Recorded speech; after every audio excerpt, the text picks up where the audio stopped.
The Department of Education said that not all clinics and classrooms of public school could be used for vaccination.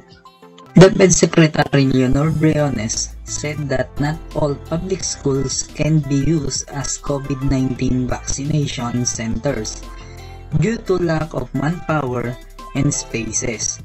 She is now in talks with the Department of Health regarding the matter. Kailangan iplano yan ng ayos kasi meron tayong schools na malaki ang clinic. Meron namang schools na maliit lang. So, depende yan sa sitwasyon ng eskwelahan. Briones said that the department will still make proper plans regarding the matter. She also explained that the proposal needs many considerations because it might create problems during the program. Hindi tayo makasabi generally lahat ng clinic magagamit dahil baka mag-create pa ng problema kasi maliit masyado. Kulang ang personnel o malayo sa isang health station, the DepEd chief added.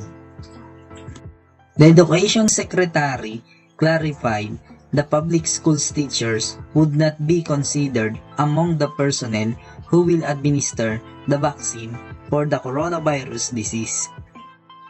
DOH Undersecretary Maria Rosario Berhere is already planning to train pharmacists and midwives for administering the COVID-19 vaccine. She would also ask teachers to spread the information regarding the vaccine.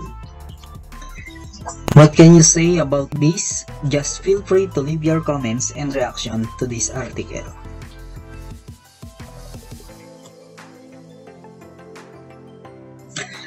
For more updates, follow me on Facebook at Chad TV and subscribe on my YT channel.